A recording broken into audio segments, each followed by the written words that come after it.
রাধে রাধে, জয় শ্রীরাম। আমার সকল সাধুগুরু, দর্শক ও শ্রোতা বন্ধুদের জানাই কোটি কোটি প্রণাম। রাধা ভক্ত তুলসী চ্যানেলে আপনাদের সকলকে অনেক অনেক সুস্বাগতম। সামনে আসতে চলেছে হনুমান জয়ন্তী। শুক্লা পূর্ণিমা তিথি চৈত্র মাসের হনুমান জয়ন্তী হিসেবে পরিচিত। হনুমান জয়ন্তী আমরা এই তিথিতে পালন করে থাকি। তো এই তিথি আমরা পালন করব 2025 সালে 12ই এপ্রিল শনিবার। 2025 সালে হনুমান জয়ন্তী তিথি আমাদের কাছে খুবই গুরুত্বপূর্ণ একটি তিথি, কারণ এই তিথি পড়েছে শনিবার। মঙ্গল ও শনিবার হনুমানজির খুব প্রিয়। চৈত্র মাসে শুক্লা পূর্ণিমা তিথি আমরা জানি হনুমান জয়ন্তী তিথি। ভক্তকে সন্তুষ্ট করলেই ভগবান অত্যন্ত সন্তুষ্ট হন, আর হনুমানজির সন্তুষ্টি বিধানের মধ্যে দিয়ে আমরা সকল বিপদ সংকট থেকে উদ্ধার পেতে পারি। তো কিভাবে আমরা হনুমানজিকে সন্তুষ্ট করব, চলুন জেনে নেওয়া যাক।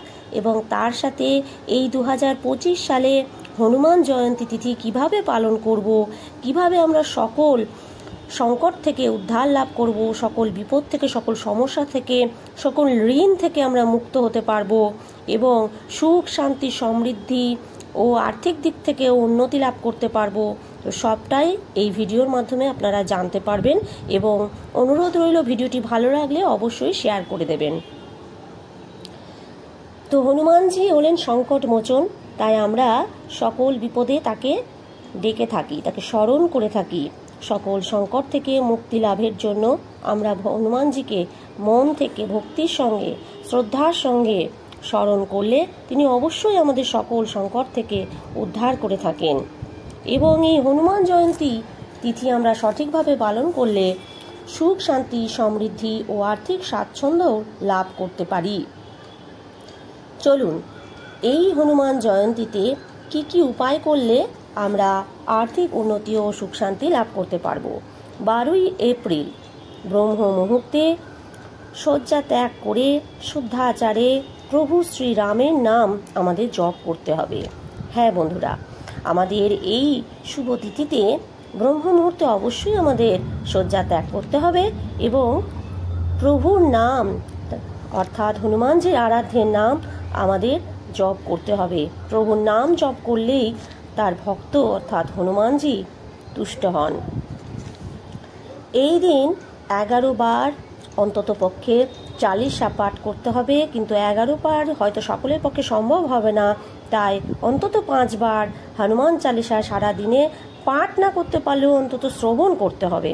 কারণ পাঠ করা হয়তো একভাবে সম্ভব হয় না, সকলের পক্ষে সময় হয়ে ওঠে না, তাই এই দিন আমাদের চেষ্টা করতে হবে হনুমান চালিসা শ্রবণ করার। কাজ করতে করতেও আমরা শ্রবণ করতে পারি।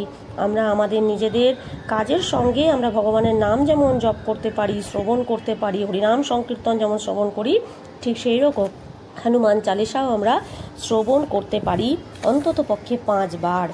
হনুমানজির পূজা বাড়িতে অথবা মন্দিরে গিয়ে আমরা অবশ্যই এই দিনে করতে পারি।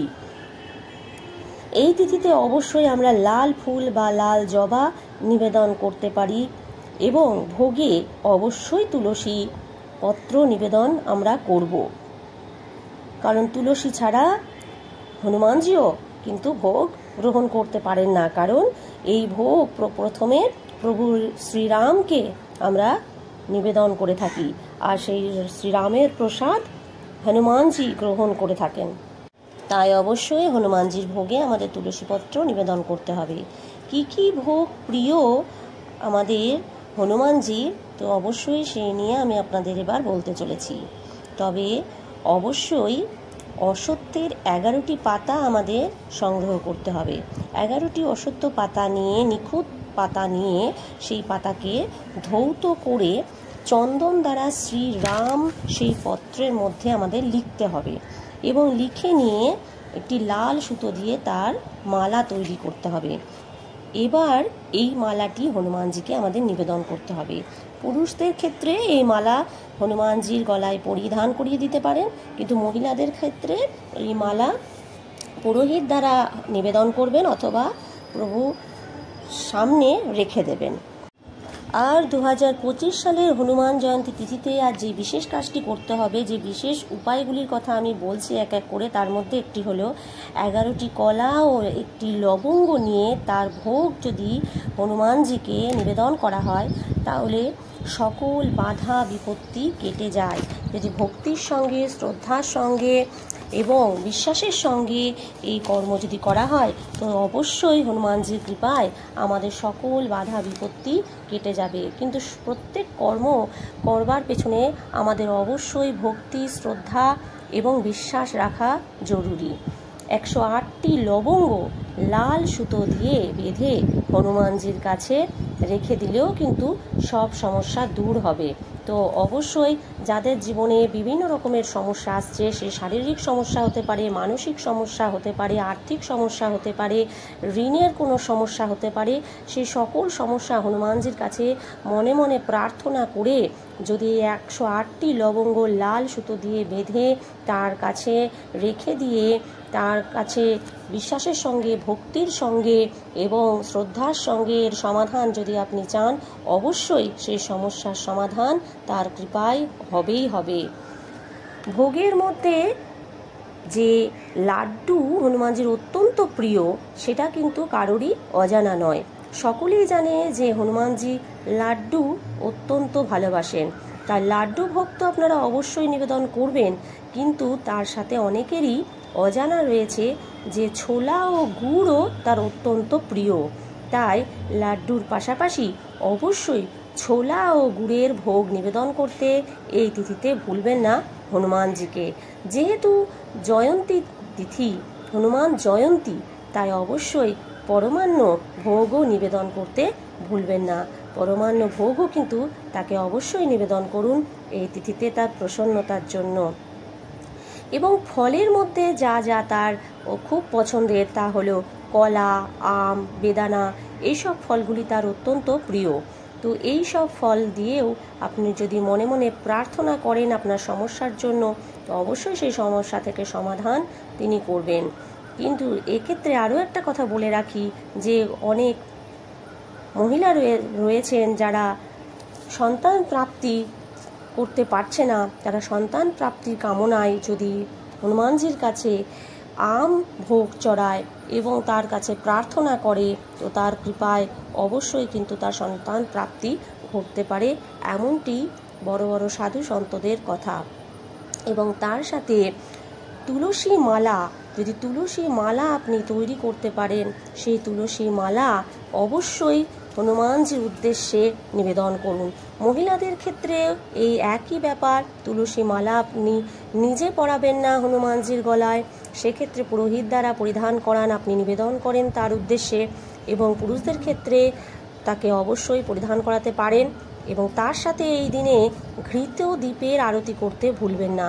ঘৃত দ্বীপের আরতি প্রথমে শ্রীরামের আরতি করে নিতে হবে এবং সেই প্রসাদী ঘৃত দ্বীপের দ্বারা হনুমানজির আরতি এই তিথিতে অবশ্যই করতে হবে। তার দ্বারা হনুমানজি অত্যন্ত প্রসন্ন হবেন।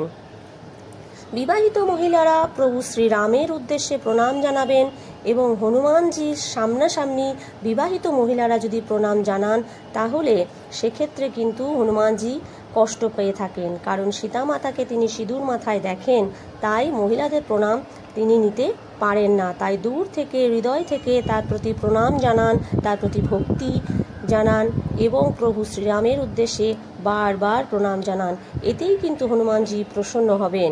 এবং তার সাথে যে কাজটি আমাদের করতে হবে এই হনুমান জয়ন্তীতে, তা হলো সন্ধ্যাকালে রামায়ণের সুন্দরকাণ্ড অবশ্যই আমাদের শ্রবণ করতে হবে এবং যারা পারবেন অবশ্যই পাঠ করবেন, হনুমানজিকে শ্রবণ করাবেন।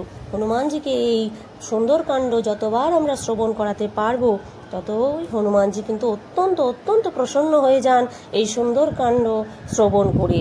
তাই এই তিথিতে তাকে সুন্দরকাণ্ড শ্রবণ করান, নিজেও শ্রবণ করুন। সুখ, শান্তি, সমৃদ্ধিতে দ্বারাই কিন্তু ভরে উঠবে তার কৃপায়। এই যদি কর্মগুলি আমরা সঠিকভাবে ভক্তির সঙ্গে, শ্রদ্ধার সঙ্গে করতে পারি এবং অবশ্যই এই তিথিতে তার যে প্রসাদী সিঁদুর তা দিয়ে বাড়ির দক্ষিণ দেওয়ালে অর্থাৎ ঘরের দক্ষিণ দেওয়ালে স্বস্তিক চিহ্ন অঙ্কন করলে ঘরের অত্যন্ত শুভ হয়ে থাকে, মঙ্গল হয়ে থাকে, সব সমস্যার সমাধান হয়ে থাকে, আর্থিক উন্নতি হয়ে থাকে।